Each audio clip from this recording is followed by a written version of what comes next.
Assalamualaikum Ibu Elsa. Waalaikumsalam warahmatullahi wabarakatuh. Ya, izin Bu, saya ada tugas dari Pendidikan Guru Penggerak untuk mewawancara Ibu, membagi pengalaman Ibu selama ini menjadi kepala sekolah. Ya. Nah, ada beberapa pertanyaan Bu yang ingin saya tanyakan. Yang pertama, selama pengalaman Ibu ini, bagaimana Ibu dapat mengidentifikasi kasus-kasus yang merupakan dilema etika atau bujukan moral? Ketika ada persoalan atau kasus tertentu, saya akan melihat dari berbagai sisi, dari pihak sekolah, orang tua, kedinasan atau masyarakat. Jika ada pertentangan dari berbagai sisi dan kepentingan yang sama-sama baik, maka hal tersebut adalah dilema etika. Namun jika adanya sudut pandang yang sama dari berbagai pihak, maka kasus tersebut dapat diselesaikan dengan kerjasama dari seluruh pihak. Oke, jadi kita lihat dari pandangan masyarakat dan seorang sekitar ya Bu ya. Iya betul. Kalau Ibu sendiri, bagaimana Ibu menjalankan pengambilan keputusan di sekolah, terutama untuk kasus-kasus di mana ada dua kepentingan yang sama-sama benar atau sama-sama mengandung nilai kebajikan? Untuk masalah-masalah seperti itu perlu diputuskan dengan hati-hati. Dampak dari keputusan yang diambil perlu dipikirkan terlebih dahulu agar tidak menjadi penyesalan di kemudian hari. Selain itu, situasi dan kondisi saat itu juga menjadi pertimbangan. Terkadang sebuah masalah yang selama ini yang sama tidak bisa mengambil keputusan yang sama karena kondisi dan situasi yang berbeda tentunya. Seperti itu ya Bu. Lalu langkah-langkah atau prosedur apa sih yang biasanya Ibu lakukan selama ini untuk menyelesaikan masalah dilema etika? Langkah yang dilakukan pertama kali adalah menyelidiki kasus tersebut dan mengecek fakta-fakta yang terjadi agar keputusan yang diambil tidak berdasarkan asumsi. Setelah itu memanggil semua yang terlibat dalam kasus atau masalah tersebut, melakukan diskusi dengan pihak-pihak yang dianggap kompeten dan juga memiliki andil dalam penyelesaian masalah tersebut. Dari diskusi tersebut baru dapat diambil keputusan. Keputusan tersebut akan dipertimbangkan dengan matang-matang sebelum benar-benar dilakukan. Oke, hal apa saja yang selama ini merupakan tantangan dalam pengambilan keputusan pada kasus-kasus dilema etika, Bu?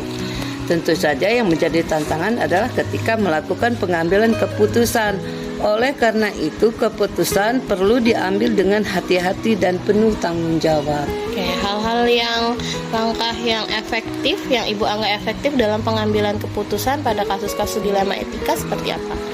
Hal yang paling efektif adalah dengan mempertimbangkan saran dan masukan dari berbagai pihak, serta memutuskan kebijakan yang mengedepankan kepentingan semua pihak.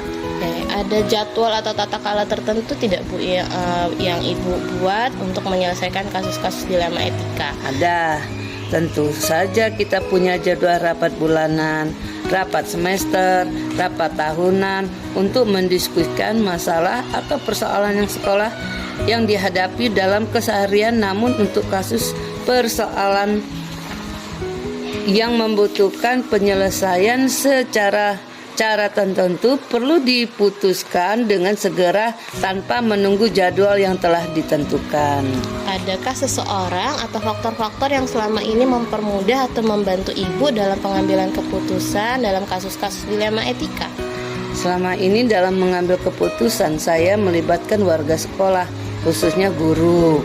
Untuk persoalan ke dinas, saya dapat berkoordinasi dengan koordinator wilayah dan dinas terkait. Oke, menarik sekali ya Bu ya.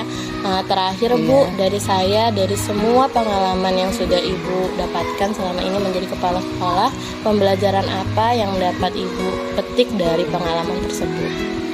Pelajaran yang saya dapat adalah menjadi pimpinan dibutuhkan keberanian dan ketegasan untuk mengambil keputusan. Namun di saat yang sama kita juga perlu membangun komunikasi dan koordinasi yang baik dengan berbagai pihak guna mendapatkan keputusan yang baik untuk semua pihak. Oke, terima kasih Ibu atas waktunya. Saya sangat senang bisa belajar dari Ibu terkait pengalaman Ibu sebagai kepala sekolah.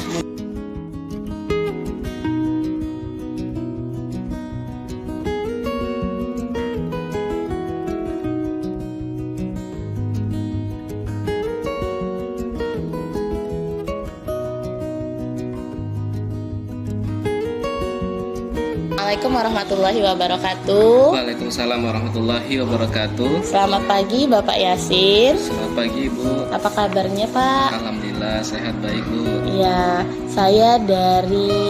perkenalkan Pak, saya dari CGP Angkatan 9 Kabupaten Lampung Utara. Hari ini saya ingin bertanya sedikit terkait pengalaman Bapak sebagai kepala sekolah di SD Islam As-Shihab. Bagaimana selama ini Bapak menghadapi persoalan-persoalan atau kasus-kasus yang berkaitan dengan dilema etika di sekolah? Iya Bu, silakan. Oke, terima kasih Pak. Sebelumnya Pak, izinkan saya menanyakan beberapa pertanyaan yang telah disiapkan. Untuk pertanyaan yang pertama, selama ini bagaimana Bapak dapat mengidentifikasi kasus-kasus yang merupakan dilema etika atau bujukan moral? Ya, untuk mengidentifikasi ya kasus-kasus yang merupakan sebuah dilema etika itu yaitu pertama kita harus mencari tahu terlebih dahulu persoalan yang terjadi itu apa. Ketika kita telah mengetahui persoalan yang terjadi, kita harus mencari informasi mengenai persoalan tersebut. Misal ketika yang terjadi masalah yang terlibat adalah guru, murid dan juga wali murid. Nah, kita harus mencari informasi dari ketiga orang tersebut. Jadi kita harus mencari informasi dari berbagai sisi agar kita dapat mengetahui kejadian yang sebenarnya. Nah, setelah itu baru kita bisa menentukan itu adalah sebuah dilema etika atau bukan. Oke, seperti itu ya Bapak. Selanjutnya, saya ingin menanyakan Pak, selama ini bagaimana Bapak menjalankan pengambilan keputusan di sekolah, terutama untuk kasus-kasus di mana ada dua kepentingan yang sama-sama benar atau sama-sama mengandung nilai kebajikan. Ya, untuk pengambilan keputusan ya di sekolah, pertama dalam mengambil keputusan tentunya kita harus melibatkan banyak pihak gitu. Kalau di sini sendiri itu bisa kita meminta bantuan kepada dewan guru dan juga ketua yayasan selaku pembimbing di sekolah ini. Untuk masalah-masalah tersebut kita diskusikan dengan yayasan, dengan dewan guru mengenai kasus yang memang kita ketahui sama-sama benar atau sama-sama mengandung nilai kebajikan. Tetapi kita lihat kembali di mana sebuah permasalahan itu pasti ada yang lebih banyak mengandung kebaikannya dan juga paling sedikit mudaratnya gitu. Jadi dalam mengambil keputusan tentunya kita harus meskipun sama-sama benar, tapi pasti nanti ada keputusan yang memang salah satu pihak itu memiliki nilai kebenaran yang lebih banyak dan yang satunya memiliki nilai kebenaran yang lebih sedikit seperti itu. Oke, jadi tergantung dari kebermanfaatannya ya Pak ya terhadap orang banyak.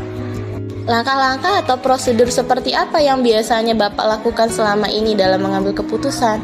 Ya, untuk mengambil keputusan ya dalam kasus-kasus dilema etika kita melalui beberapa tahap. Yang pertama tentunya kita harus menyelidiki secara langsung dan juga mencari informasi dan mencari tahu kebenaran apa yang sebenarnya terjadi dalam kasus tersebut.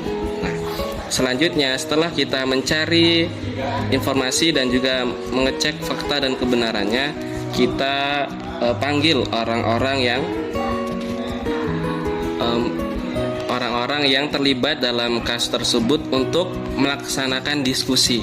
Dari diskusi tersebut, kita bisa mengambil intisari apa yang disampaikan oleh orang-orang yang terlibat tersebut. Mana yang memiliki kebenaran yang lebih banyak dan juga mana yang memiliki kebenaran yang lebih sedikit. Nah, setelah itu kita mengambil keputusan.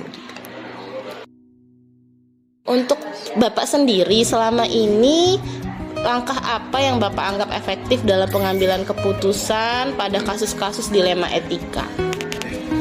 Langkah yang efektif untuk pengambilan keputusan dalam kasus-kasus dilema etika itu adalah dengan cara berdiskusi dan musyawarah.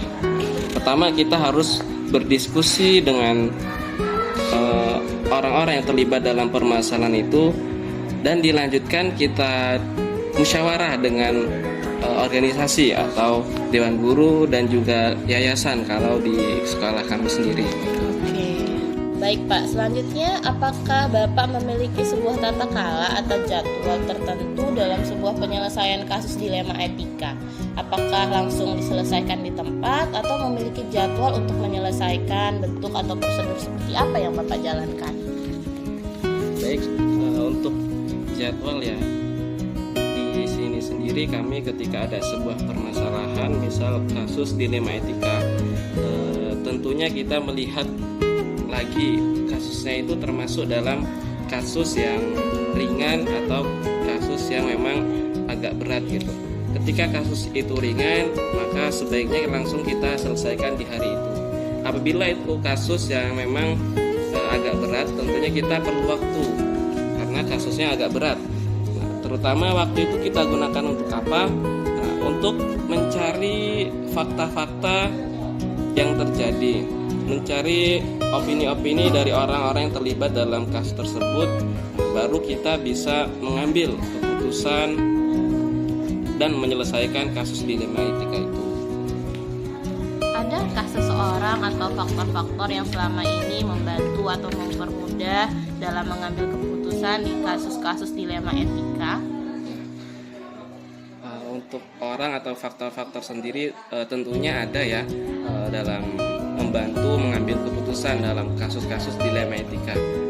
Di sini namanya di sekolah kita berorganisasi, tentunya ada dewan guru dan juga ada ketua yayasan. Itulah beberapa orang atau faktor yang membantu saya sendiri untuk mengambil keputusan. Oke, seperti itu ya Pak ya. Dari semua hal yang sudah Bapak sampaikan tadi, pembelajaran apa yang Bapak petik dari pengalaman Bapak selama ini menjadi kepala sekolah dalam mengambil keputusan dilema etika? Untuk pengalaman sendiri dan pembelajaran yang bisa dipetik dalam mengambil keputusan dalam kasus dilema etika itu sendiri, tentunya menjadikan saya seorang yang harus lebih memiliki keberanian, juga memiliki ketegasan, dan juga harus memiliki kebijaksanaan dalam pengambilan keputusan. Tentunya saya juga harus lebih banyak belajar dalam berkomunikasi dengan banyak orang ya. Jadi ketika kita mengambil keputusan, kita harus berkomunikasi. Misal ada permasalahan antara wali murid, antara warga sekitar sekolah, tentunya banyak pihak yang harus kita ajak komunikasi. Itulah yang dapat meningkatkan kapasitas sebagai kepala sekolah. Terima kasih Bapak, saya sangat bersyukur hari ini bisa belajar bersama Pak Yasin. Saya berterima kasih atas waktu dan kesempatannya. Saya tutup. Wassalamualaikum warahmatullahi wabarakatuh. Waalaikumsalam warahmatullahi wabarakatuh.